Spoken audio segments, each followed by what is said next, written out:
क्या हुआ? मौत को इतना नजदीक देखने से पांव कांपने लगे। एसीपी आज तक अपनी मौत को अपनी हथेली पर लेकर ही चला है, समझे? मौत से कभी डरा नहीं है वो। इतनी बड़ी बड़ी बातें हैं, अब बातों का वक्त नहीं है, अब एक्शन का वक्त है। कूदो एसीपी, छलांग लगाओ। 1 मिनट, लेकिन तुम पर कैसे विश्वास कर सकता हूं कि मेरे कूदने के बाद तुम इन तीनों को छोड़ दोगे? तुम्हारे पास और कोई चारा भी नहीं। कूदो एसीपी।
ये शो देखते वक्त तो पेट के दर्द की दवा साथ में रखनी चाहिए। हंसते हंसते पेट दर्द हो गया।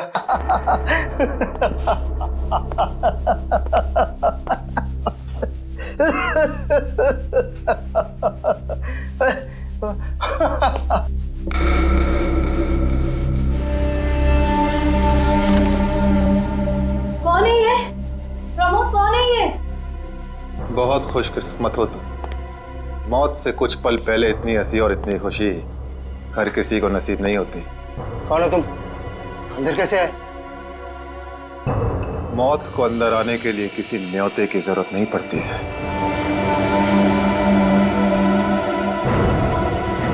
ये क्या कर रहे हो? मैंने क्या बिगाड़ा तुम्हारा? तो रुक जरा, पुलिस को। Happy birthday Tarika. Thank you Shreya. Thank you.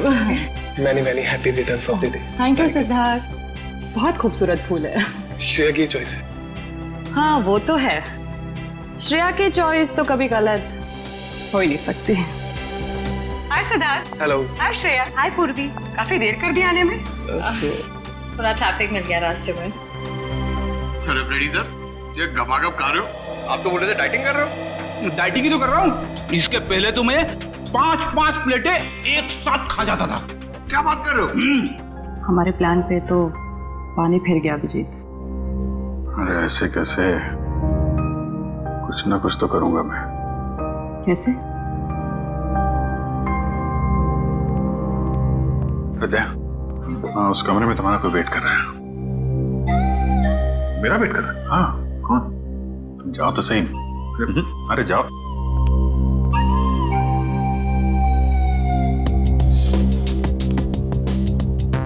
हे सिद्धार्थ, वो तुम्हें मेरी जासूसी नॉवेल्स की कलेक्शन देखनी थी ना? चलो दिखाती हूँ। चलो श्रेया। अरे कभी तो श्रेया को अकेले छोड़ो। ऐसी कोई बात नहीं है ना? चलो। इट्स ओके सिद्धार्थ, जाओ तो। चलो।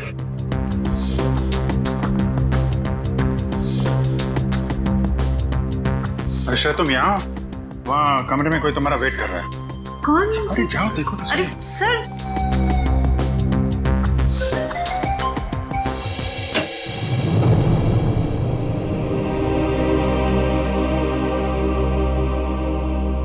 श्रेया, अच्छा किया तुम सिद्धार्थ को अपने साथ यहाँ ले आई। I am very sorry.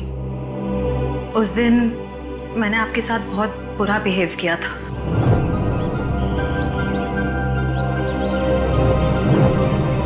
छोड़ो ना, मैं भूल गया हूँ, तुम भी भूल जाओ।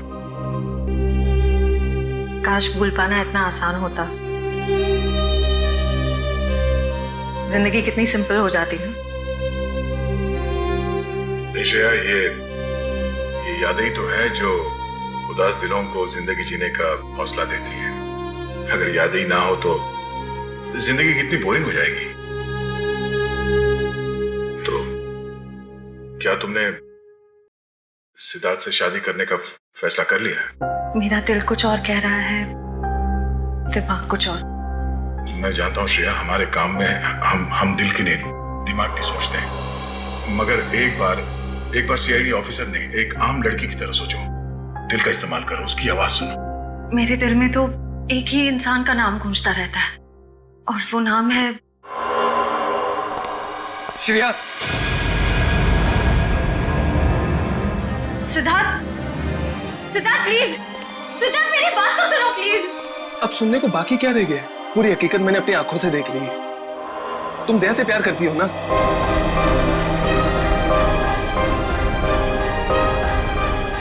सिद्धार्थ, मैं इस बारे में तुमसे बात करने वाली थी। की क्यों नहीं? सिद्धार्थ, काम इतना होता है, मौका ही नहीं मिला मुझे।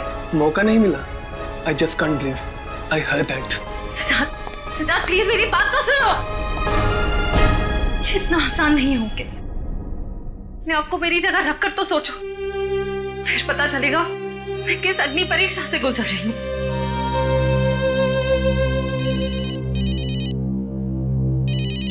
हेलो, कौन? सर, दोनों पति पत्नी थे, प्रमोद और शांति। सर, हमने कभी सपने में भी नहीं सोचा था कि हमारे होटल में ऐसा कुछ होगा। एक मिनट, आप बाहर खड़े रहिए।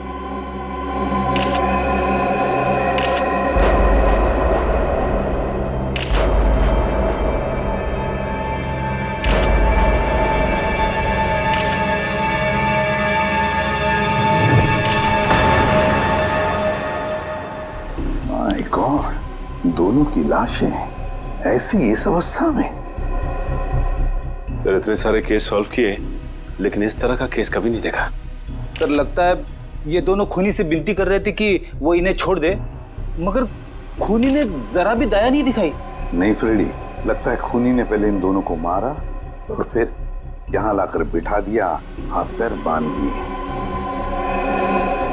जिस तरह से इन दोनों को बिठाया कुर्सी में, लगता है खूनी हमसे कुछ कहना चाहता है। ये देखो, कम से कम 6-7 वार तो किए इस बेचारी पर। ऐसे इतनी बेरहमी से मारा है जैसे ये खूनी कोई सिर फिरा हो या फिर बदले की आग में ये सब किया है उसने।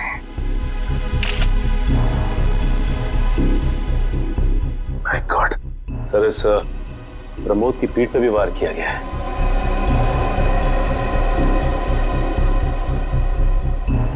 क्या हुआ? सर, इसकी सांसें चल रही है, जिंदा ही। प्रमोद जिंदा है?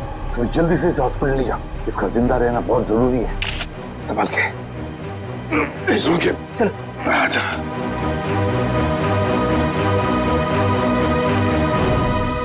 एक बात बताओ, ये खूनी अंदर आया कैसे? किसी ने देखा कैसे? नहीं सर, ये सब रात में हुआ सर, और रात के वक्त इसकी ड्यूटी रहती है सर, इससे पूछिए आप। कैसे हुआ ये सब? सर, कुछ देर के लिए मेरी आंख लग गई थी रिसेप्शन डेस्क के ऊपर। तुम्हें शर्म नहीं आती ये कहते हुए कि तुम्हारी आंख लगी थी ड्यूटी पर? Sorry sir. एक बात बताओ, ये दोनों प्रमोद और शांति कब से रह रहे तुम्हारी होटल में? सर, पिछले 6 दिनों से रह रहे थे, और आगे भी 1 महीने रहने का प्लान था सर। क्यों, कुछ बताया इन्होंने? सर, प्रमोद जी की नई नौकरी लगी थी, नासिक से इस शहर में नए आए थे, उन्हें अपना घर नहीं मिला, इसीलिए होटल में रह रहे थे सर। ठीक है, जाओ। पंच, प्रमोद और शांति, इन दोनों की पूरी जानकारी चाहिए मुझे।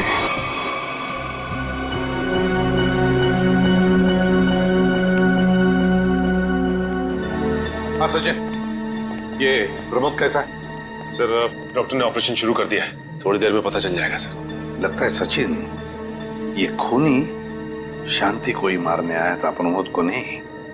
देखो ना, उसने प्रमोद पर सिर्फ एक ही वार किया और फिर देखा तक नहीं कि वो जिंदा है या मर गया।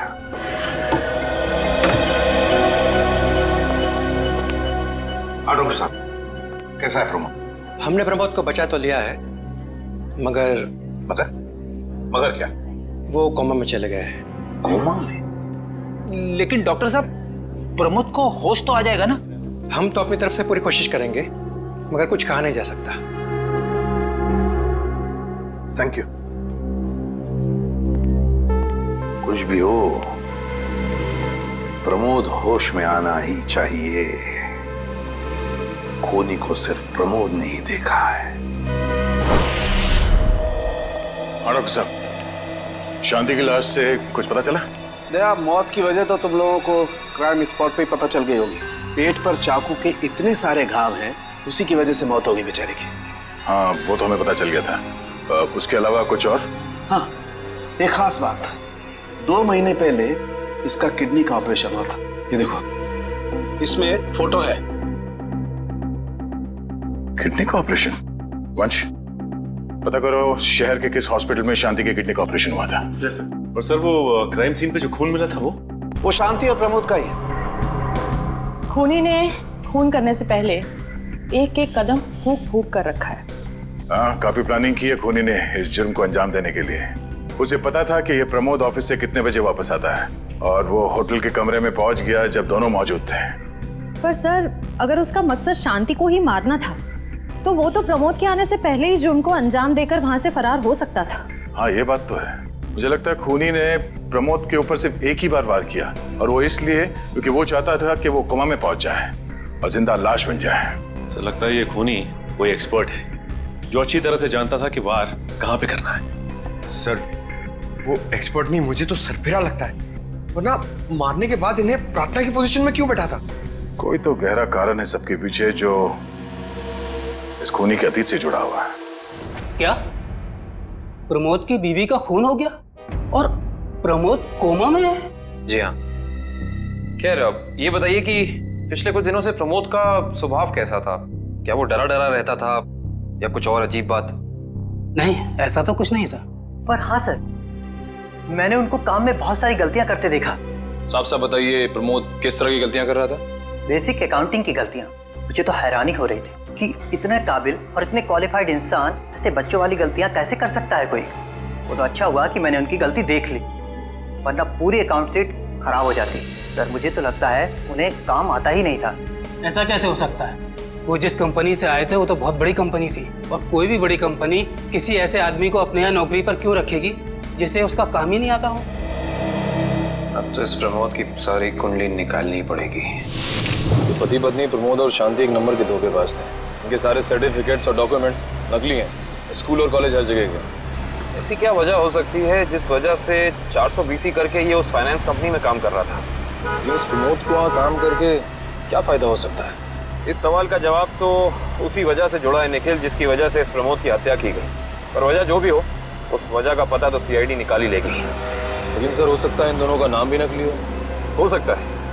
ऐसा भी हो सकता है कि ये दोनों असली प्रमोद और शांति हो ही ना, बल्कि कोई बहरूपिये हों जिन्होंने उन दोनों की जगह ले ली हो सकता है। एक सेकंड। हेलो, हाँ बोल रहा हूँ। हाँ, कौन सा hospital? Okay, thank you so much. क्या हुआ निखिल? हमारा अंदाजा सही निकला। 2 महीने पहले पुणे की मोती हॉस्पिटल में इस प्रमोद की पत्नी का एक ऑपरेशन हुआ था। वहाँ प्रमोद की पत्नी का नाम शांति नहीं बल्कि विनीता लिखा हुआ है। विनीता? मोती हॉस्पिटल, पुणे।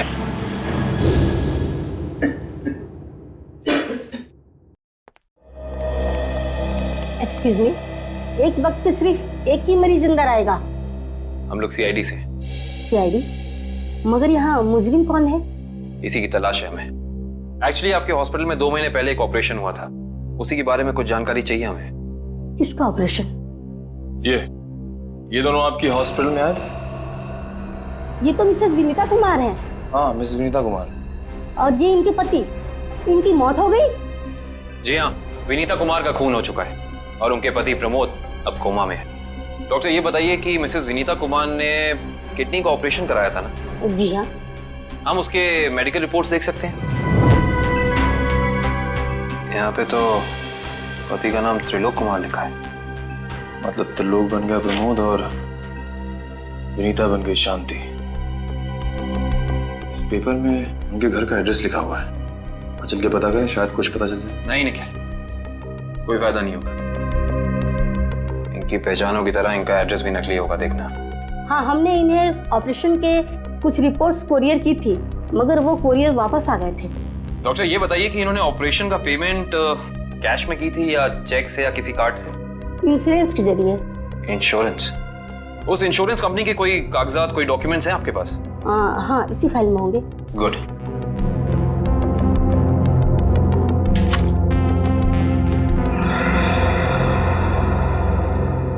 अच्छी तरह से बंद हो जाना चाहिए। कल शाम 5 बजे तक ऑडिटर आ जाएगा।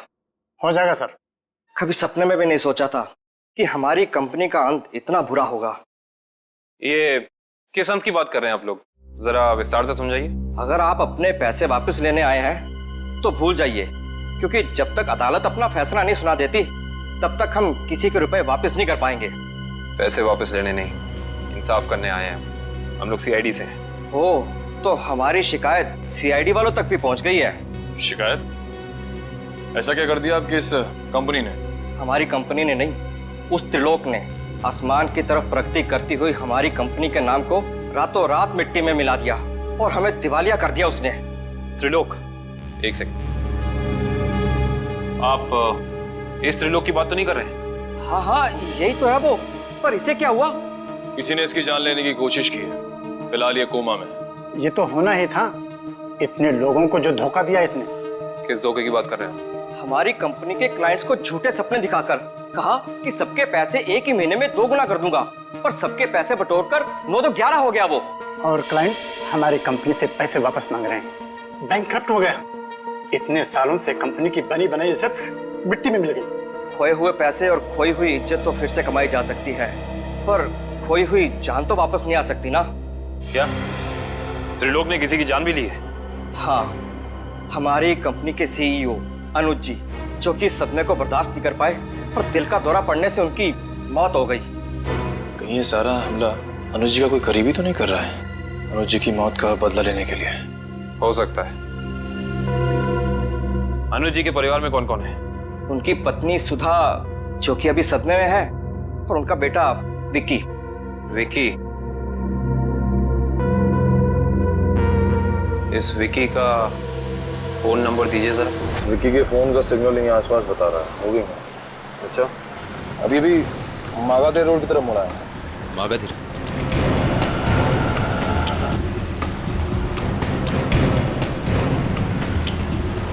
देखो सिग्नल, कुछ पता चला? एक मिनट में। क्या हुआ? इस विक्की के फोन का सिग्नल यहीं आसपास बता रहा है। कहीं विक्की इस बाइक पे तो नहीं? हाँ सर, हो सकता है ये विक्की है। चेक करते हैं।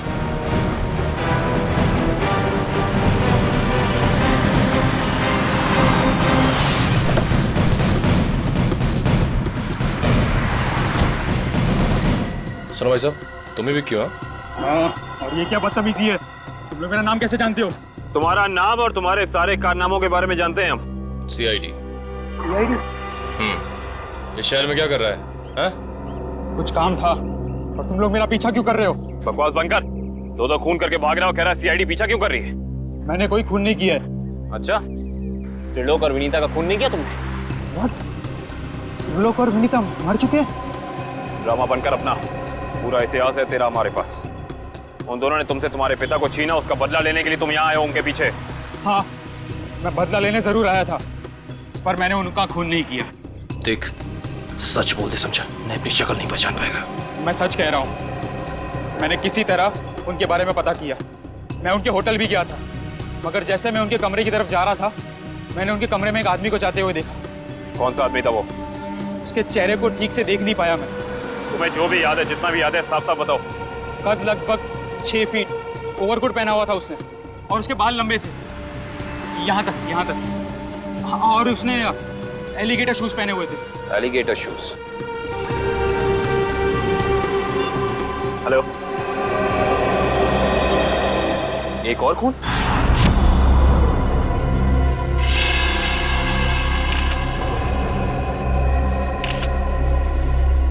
लाश ऐसे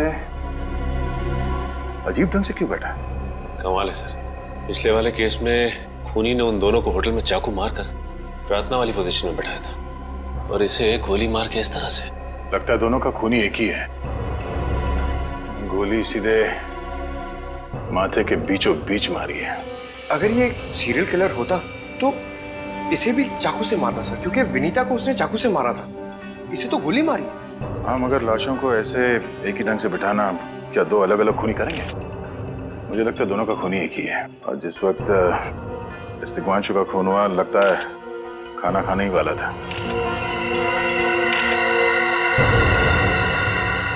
तो यहाँ पे दूसरी प्लेट भी पड़ी है। कहीं ऐसा तो नहीं कि ये तिग्मांशु की बीवी के लिए थी? मैम सब तो एक हफ्ते के लिए गाँव गई हुई है, एक हफ्ते के बाद लौटेगी। तो क्या घर में कोई और आदमी था जिसके लिए तिग्मांशु ने एक और प्लेट में खाना डाला? नहीं साहब। अच्छा, जब तुम घर वापस आए उस वक्त ये दरवाजा खुला था या बंद था? नहीं साहब, बंद था। तो फिर तुम घर के अंदर कैसे आए? साहब ने एक चाबी मेरे पास भी दे रखी है। जो कोई भी था, ऐसा लगता है कि तिग्मांशु उस आदमी को जानता था। एक काम करो सचिन, पंकज, घर की अच्छी तरह से तलाशी लो, देखो कुछ मिलता है क्या।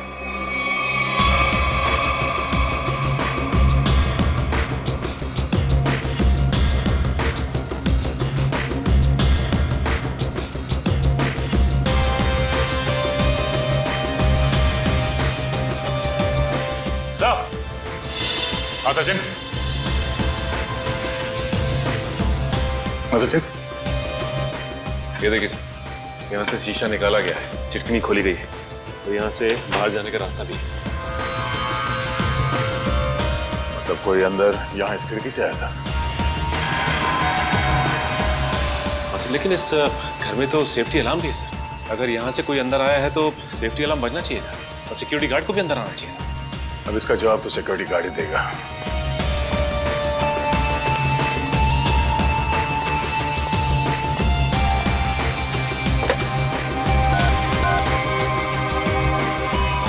हेलो सिक्योरिटी, अच्छा आज दोपहर को तिग्मांशु जी के घर से अलार्म बजा था, तो फिर आप चेक करने के लिए उनके घर पे क्यों नहीं आए? ओ आई सी, पिछले हफ्ते भी? ठीक है, थैंक यू। क्या बोला सर ये सिक्योरिटी वाला? सिक्योरिटी का कहना है कि अलार्म बजा था और उन लोगों ने घर में फोन भी किया, तो तिग्मांशु जी ने कहा कि गलती से अलार्म बज गया, इसलिए वो लोग ऊपर नहीं आए। सर, हो सकता है तिग्मांशु ने मजबूरी में कहा, खूनी ने उसके सर पे गन तान दी हो।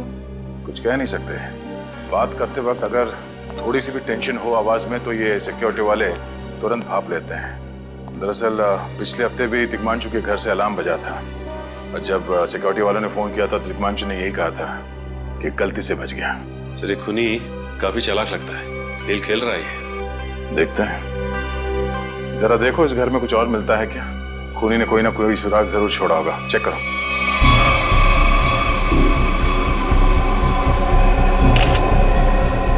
सर एक मिनट सर।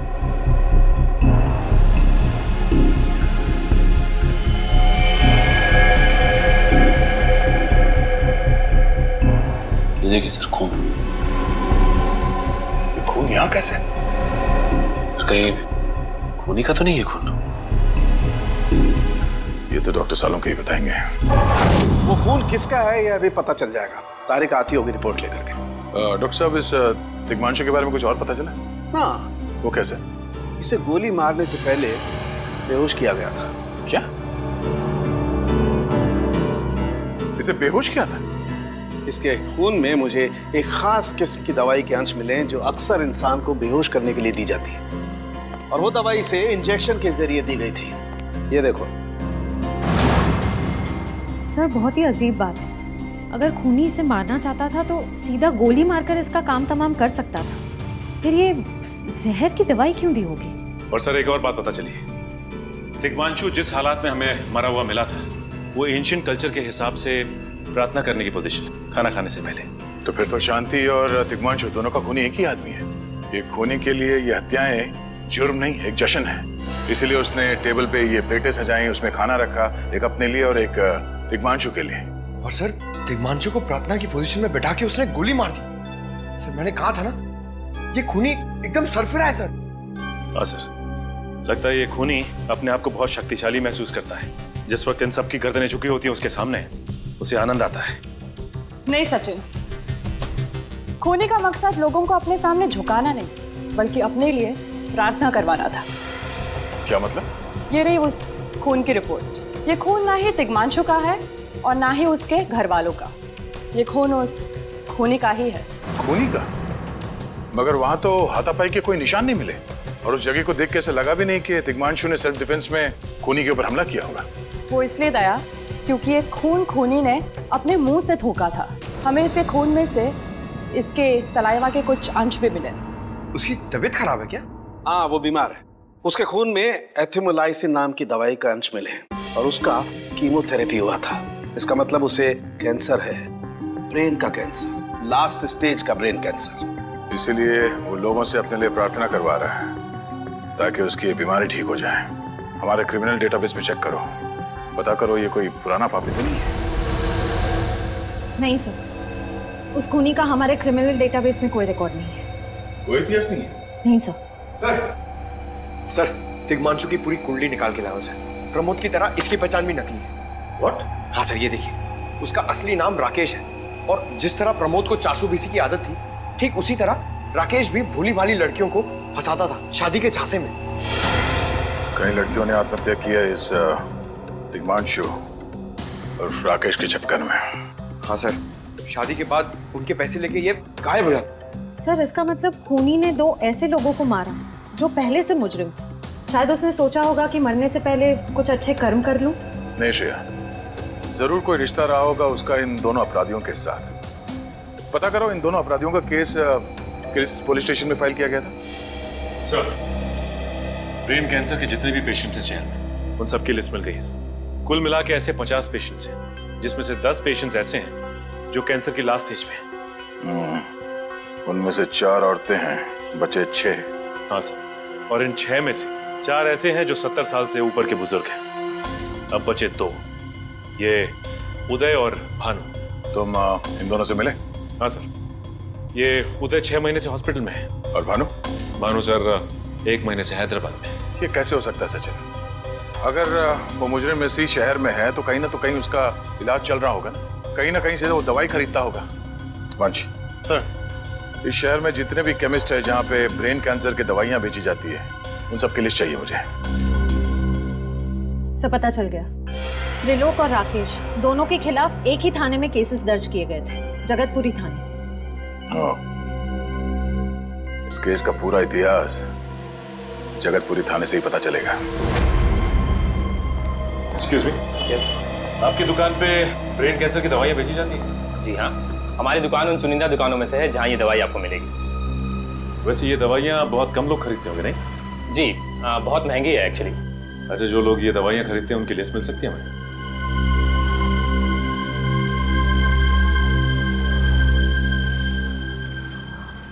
ये रही वो लिस्ट।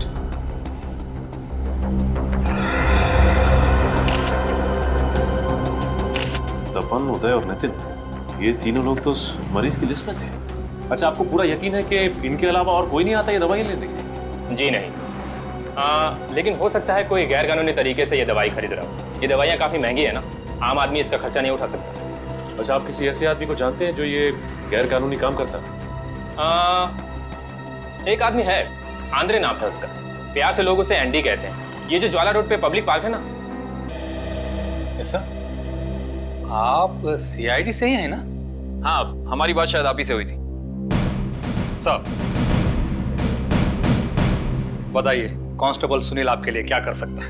सुनील जी, हाल फिलहाल में इस रिकॉर्ड रूम में कोई चोरी वगैरह हुई थी क्या? चोरी नहीं तो सर, अब यहाँ वाला कोई चोरी कैसे करेगा? सुनील, फिर आप एक हेल्प कर सकते हैं हमारी। हमें 2 मुजरिमों की फाइल चाहिए। एक का नाम है त्रिलोक कुमार और दूसरे का राकेश भिवेन। एक मिनट सर, क्या नाम बोले? राकेश? राकेश भिवेन।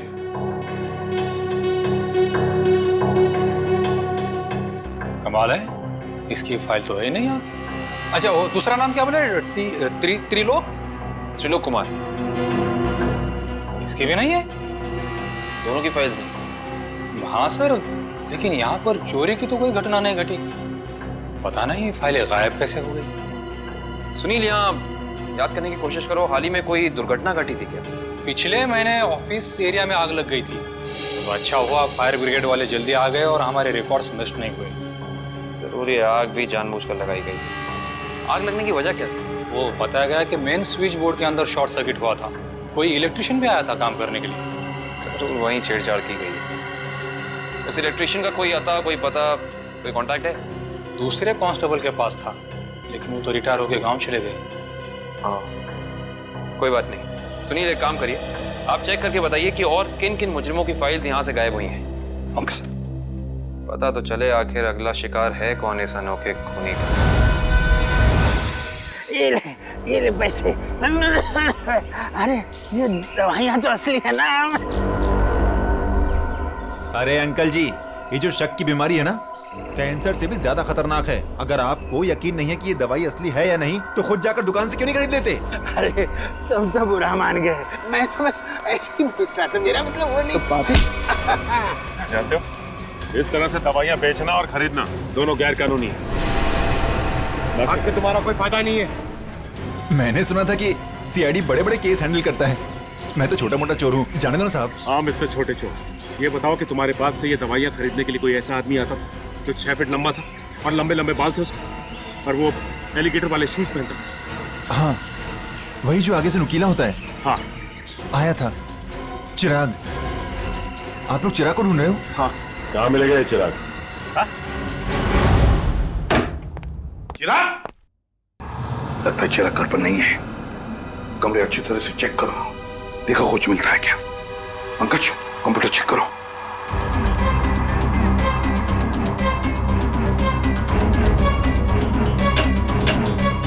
सर, ये देखिए, पूरी अलमारी गन्स और चाकू से भर रखी इस चिराग ने। My God. सर, हाँ, अंदर के कमरे में से ये खून से भरे हुए कपड़े मिले।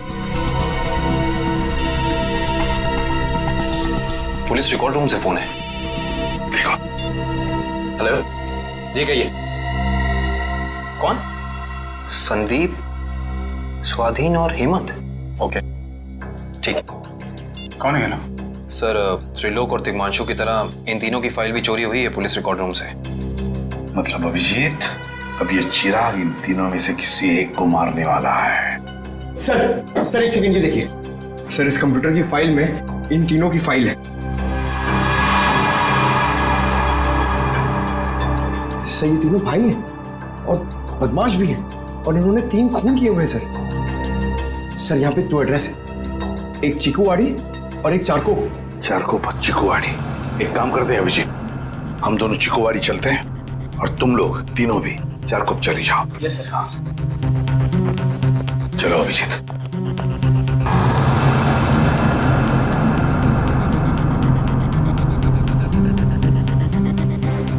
क्या हुआ सर? अभिजीत, ये पेन, ये मेरा पेन है अभिजीत। आपका पेन? यहाँ पे कैसे सर? ये पेन मैंने जग्गा को दिया था, जग्गा को। जग्गा सर? वो आपका खबरी? हाँ अभिजीत, मेरा खबरी। मगर जग्गा तो मर चुका है सर। हाँ अभिजीत, तो मर चुका है, लेकिन जिस खून में तलाशी करने में मदद की थी जग्गा ने हमारी, उस वक्त वो खून भी इसी तरह हो रहे जैसे आज हो रहे हैं। खून करने के बाद लोगों को प्रार्थना की पोजीशन में रखा जाता है। चलते हैं सर। नहीं अभिजीत, क्योंकि अभिजीत जिस तरह से वो खून किए जा रहा है, लगता है मुझे संदेशा भेज रहा है, मुझे मिलना चाहता है अकेले में।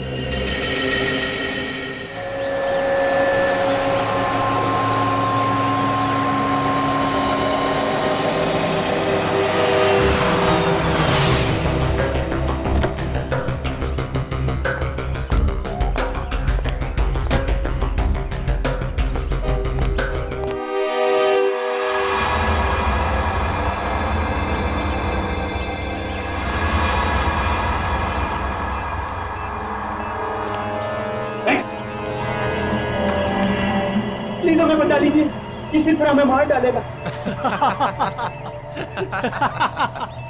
घबराओ मत, मैं इसे भी प्रद्युम्न हूं, कुछ नहीं होने दूंगा तुम्हें। इनकी बातों को ज्यादा सीरियसली मत लेना, इन्हें तो झूठे वादे करने की आदत है, और इतनी बड़ी बड़ी बातें करने से पहले एसीपी जरा मेरा इंतजाम तो देख लो। बस रिमोट के इस बटन को दबाना है और ये तीनों हमेशा के लिए बूम, धरती से गायब। क्यों कर रहे हो तुम ये? क्या गलत कर रहा हूँ? हाँ बोलो। पर ये तीनों तो वैसे भी कानून से भागे हुए अपराधी है ना, तो इन्हें मारकर क्या गलत कर रहा हूँ मैं? इन्हें सजा देने का हक तुम्हारा नहीं, सिर्फ कानून का हक ही है। बस यही तो प्रॉब्लम है, जब तक तुम कानून में हो कुछ नहीं हो सकता। क्या क्या चाहते हो तुम मुझसे? पहले अपनी ये गन मुझे दो। एसीपी, मुझे अपनी गन दो, वरना मैं ये रिमोट दबा दूंगा। एसीपी, मैं 3 तक गिनूंगा। 1, 2, 3। नहीं,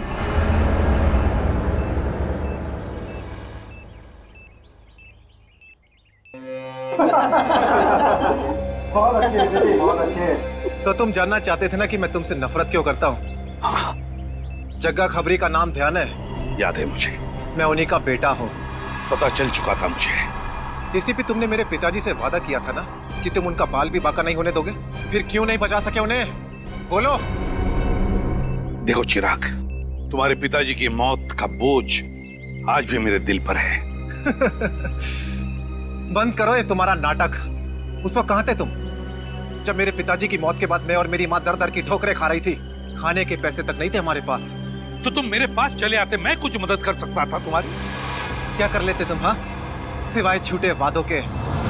तुम्हें पता है एसीपी, मुझे कैंसर है, आखिरी स्टेज। और ये इसीलिए क्योंकि मेरी माँ के पास पैसे नहीं थे मेरे इलाज के लिए। मैं तुम्हारा दुख समझ सकता हूँ चिराग, तुम्हारी तकलीफ समझ सकता हूँ, मगर इन तीनों ने क्या बिगाड़ा है तुम्हारा?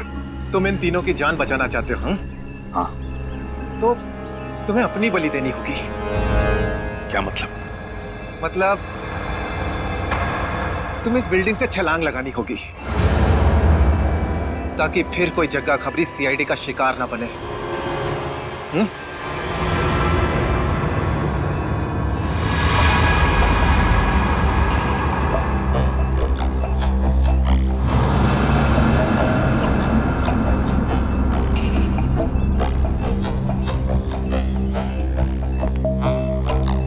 ठीक है, मंजूर है।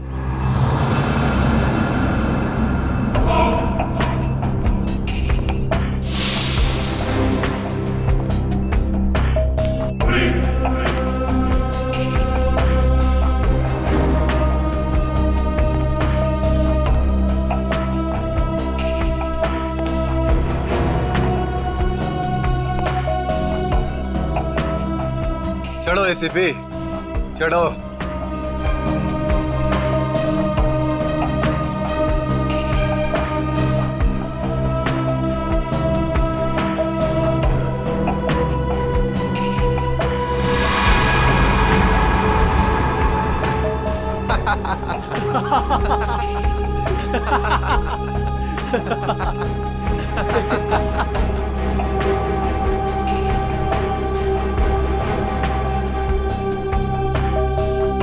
ऊपर जाकर मेरे पिताजी से माफी जरूर मांग लेना। क्या हुआ? मौत को इतना नजदीक देखने से पांव कांपने लगे? एसीपी आज तक अपनी मौत को अपनी हथेली पर लेकर ही चला है, समझे? मौत से कभी डरा नहीं है वो। इतनी बड़ी बड़ी बातें, अब बातों का वक्त नहीं है, अब एक्शन का वक्त है। कूदो एसीपी, छलांग लगाओ और अपनी ये बेहतरीन जिंदगी को अलविदा कह दो। चलो। 1 मिनट, मैं जरूर कूदूंगा, लेकिन तुम पर कैसे विश्वास कर सकता हूं कि मेरे कूदने के बाद तुम इन तीनों को छोड़ दोगे? तुम्हारे पास और कोई चारा भी नहीं है। कूदो एसीपी, वरना मैं इस रिमोट का बटन दबा दूंगा।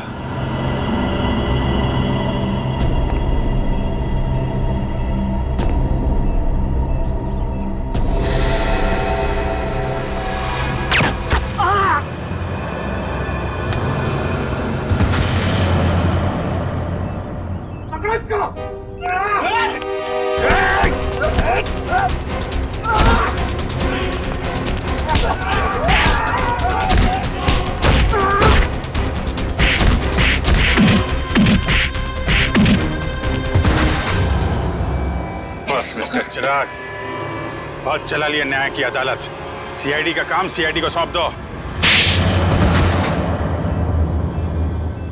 रेडी? पंकज, उन तीनों के शरीर से बॉम्ब हटा दो, संभाल के। और तुम मेरे दोस्त, मेरा खबरी जग्गा के बेटे लगते ही नहीं। उस बेचारे ने तो अपनी जान कुर्बान की हमारी मदद करने में, कानून की मदद करने में, मगर तुम, लानत है तुम पर। जैसे घटिया काम करने निकले थे। 2 खून किए तुमने। तुम्हें तो शायद फांसी ही होगी, फांसी।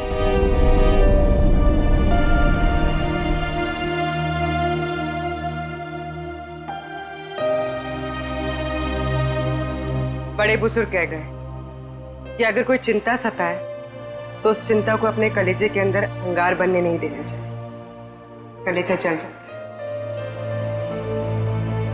मुझे कोई चिंता नहीं सता रही है।